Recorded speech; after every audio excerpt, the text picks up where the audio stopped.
Living Love in Action.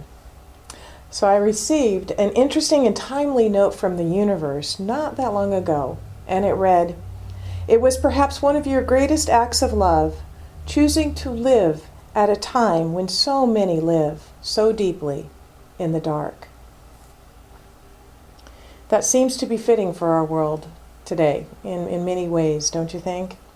We just have to open up the newspaper and we can see clouds of darkness over pockets of our world. Maybe not right where we are, but there are areas that, strife is going on, the Ukraine and Pakistan, and, my mind is and heart is with those families of the bus students that were going up to Humboldt. And, it just is out there, and we come from a place of love, so we have to look at that and know where we stand firm. And I think it's an important time for us to talk about love in action. So I love the words from the Center for World Spirituality, and this is Dr. Mark Gaffini's organization. These were emailed out after the bombing that rocked Boston Marathon about a year ago. And it suggested that the only response to outrageous pain is outrageous love. And this is what it said. It said, "The world is outrageous. It is going to break your heart. The only way to respond to outrageous pain is to commit acts of outrageous, audacious joy and love. Every time your heart breaks, it also opens more deeply. More pain can enter your heart, and more outrageous love action can come from within your heart. When your heart opens, you are filled with the powerful energy of outrageous love that makes you more whole. When you let your heart break, you do not become broken, you become more whole. There's an outrageous act of love that the world needs from you. No one else but you is capable of addressing that unique corner of unlove and healing it into love." Yes, we really do live in outrageous times, where bombings at events celebrating the beauty of the human spirit occur, where children are starving despite the fact that we have enough food to feed them 4 times over, where our environment is being destroyed on a minute-by-minute basis. Just look at our climate, and where species are becoming extinct almost as quickly. And the list can go on if you choose to focus that way. We do live in outrageous times that could break our hearts. And I'm deeply moved. I really love the idea that a heart that breaks over these outrageous things is a heart that is broken open for outrageous love. Because I know what beautiful and sensitive people that we really truly have here, each and every one of you. And I'm sure that many of you are feeling heartbroken about the events in the world and concerned about the social and the economic and the environmental issues that are out there and that we see in the paper and on the news. So I want us all to take a collective breath, deep breath right now. And I want you to place your hand over your heart and say with me, "My heart is broken open to deeper love." My heart is broken open to deeper love. Say it again. My heart is broken open to deeper love. My heart is broken open to deeper love. And I commit acts of outrageous love that only I can do. And I commit acts of outrageous love that only I can do. Okay, one more time for that last one. And I commit acts of love, outrageous love that only I can do. So that's our theme for today. Living love in action. And that's why we're here. And I don't mean just here in this room. I mean, that's why we're here in this time and space. This is why we are on this planet. And I think today, which is Palm Sunday, about the love that Jesus had. And I think about the way that he truly was love in action, wasn't he? He didn't just talk about it, he actually did stuff. I suspect that on this day over 2,000 years ago, as he rode into Jerusalem on the back of a donkey with palm fronds strewn about on the street in front of him, that his heart was broken open to deeper love. I think he knew what was going to happen to him, and we know that he was truly afraid and that he was sad at this time. We saw evidence of this in his prayers in the Garden of Gethsemane. He was praying, "Stop this. Is there another way? Can we do something different, please?" But in the end, he chose to give the greatest gift of love that he could give. He chose to be alive at a time when humanity needed what he brought. And because of that, think about it, our world has changed forever. It truly was forever changed. But remember the universe's message to us. It was perhaps one of your greatest acts of love, choosing to be alive at a time when so many live so deeply in the dark. You chose that. And we have a choice. We have chosen to be here now, where great acts of love are needed right now. Not next week, not tomorrow, or not last week. They're needed right now.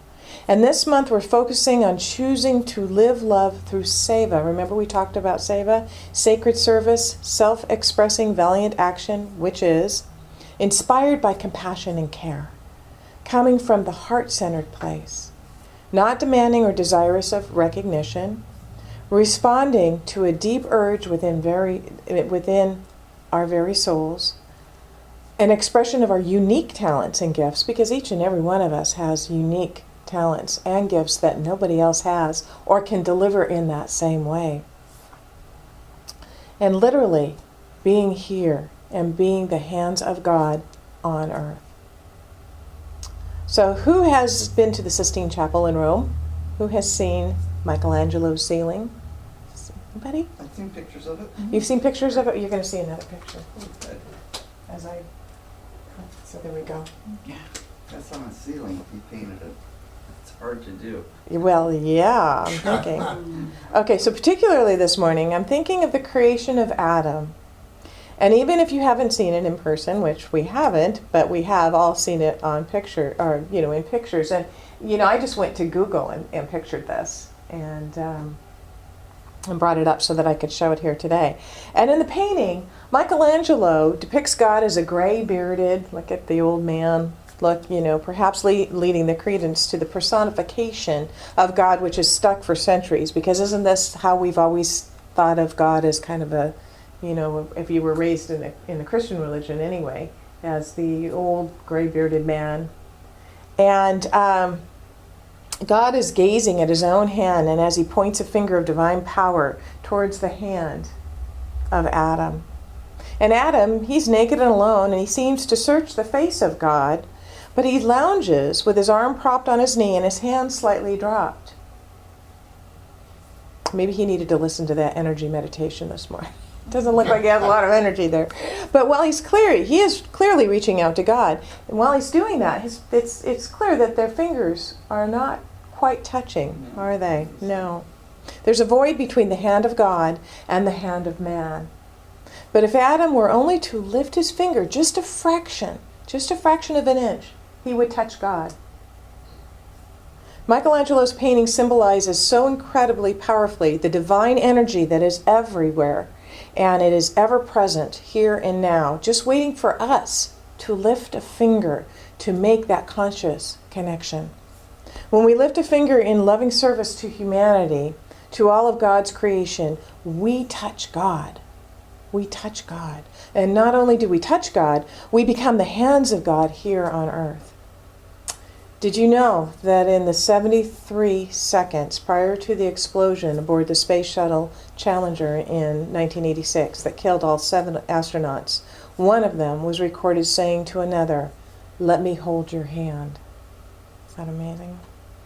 In that moment of crises, someone was lifting a finger in loving service.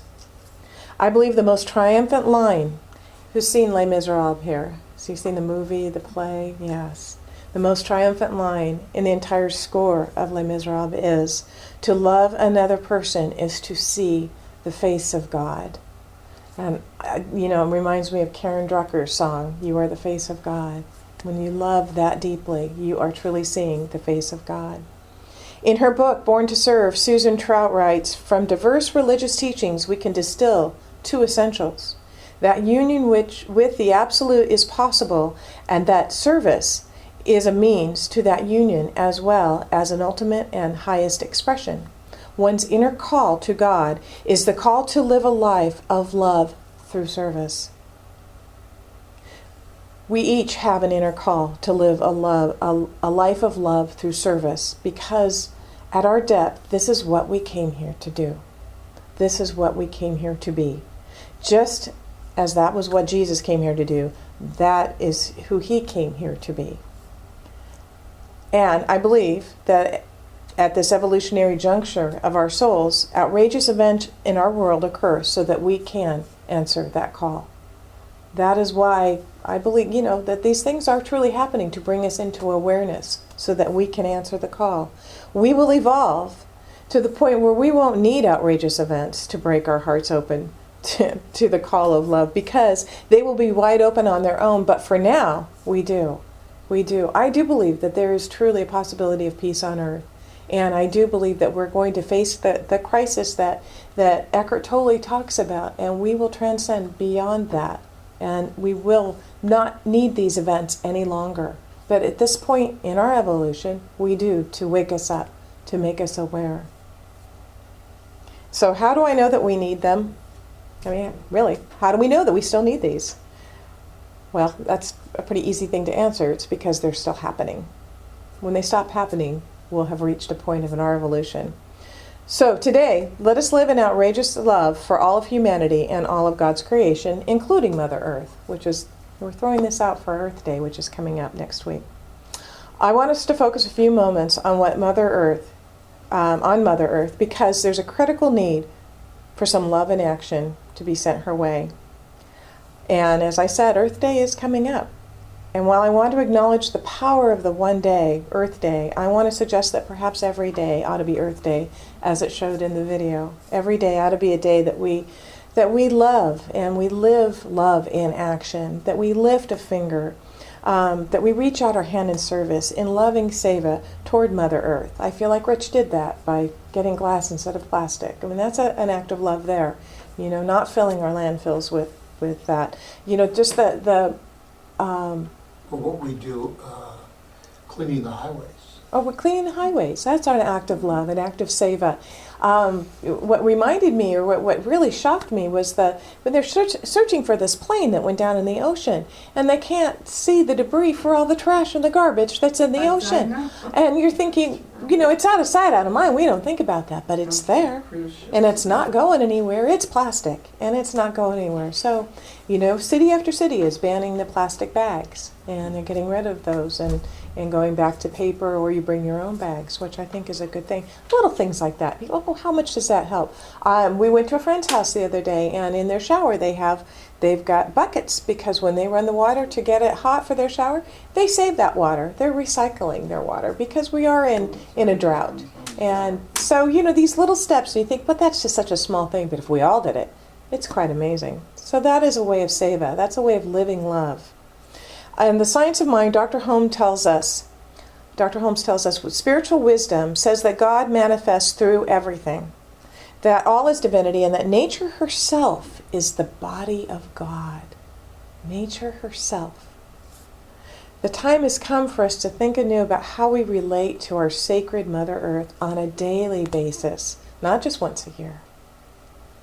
What does Jesus say about change or switching to new ways and ideas? He says, if you are not catching any fish on one side of the boat, try the other side. He said, open your minds. There are more than one way. There's more than one way to do things. I cannot possibly suggest what Jesus would do if he were aware of what we've done to our planet. But I suspect, being a healer, he would want to help the poor nations of the world that are disappearing because of the rising seas. I suspect he would want to save the endangered species of all kinds, restore the forests and wetlands to health, prevent the ice caps from melting. I think he would say, put your nets on the other side of the boat. What you're doing isn't working. Try something else and stop doing what's not working. There are abundant resources. You just have to think about them creatively. You have to think about them in a new way. Fishing from the other side of the boat is such a strong metaphor for do it differently when the old way isn't working. What is it they say about doing the same thing over and over and over again, but expecting different results? We've all heard that, right? Yeah, definition of insanity, right? My question to each of us this morning is, how can we live love in action in a new and different way, in new and different ways for another and for our own environment? How can we do that? Well, I have an assignment for you. We'll start with something small. Tomorrow, just go stand outside Just go stand, which is easy for us right now because all of our neighbors' orange trees are blooming and it smells so good. But just go outside. Try to get away from, buildings so that you can feel the presence of Mother Earth and Father Sky, and allow yourself to realize that you are a part of something that is magical and mystical and mysterious. That you are one with all of creation. All of creation. Eckhart Tolle tells us in A New Earth, and this is one of the books I keep by my bedside, once there is a certain degree of presence, of still and alert attention in human beings' perceptions, they can sense the divine life essence, the one indwelling consciousness of spirit in every creature, every life form, recognize it as one with their own essences, and so love it as themselves. So when we step outside and become one with nature, we can love all of it as ourselves. And we can fall in love with it anew. Because we can't destroy what we truly love, can we? We cannot destroy what we truly love. And when you have this new level of understanding, invite a new way of relating to her and to all of life in self-expressing valiant action, which is seva, in outrageous love, to come forth from you. Here's a short story that might possibly inspire you, one I've probably told before, but it fits well. There once was a man who had just turned 90 years young. I like that. He was seen the day after his birthday in his front yard with a shovel in his hand, and he was planting a row of young peach trees. A 30-year-old neighbor could not contain his curiosity, so he came outside and asked the man, "Do you really expect to eat the peaches years from now from those young trees?" The old man leaned on the shovel and smiled, and he said, "All my life I've been eating peaches from trees that other people have planted. Now I'm planting these trees so that someday someone else will enjoy the benefits of what I have done this day." Let us, this day, make some decisions anew to be outrageous love to Mother Earth, to Father Sky, and to all of humankind. Say with me again, my heart is broken open to deeper love. My heart is broken open to deeper love. My heart is broken open to deeper love. My heart is broken open to deeper love. And I commit to acts of outrageous love that only I can do. And I commit to acts of outrageous love that only I can do. And so it is.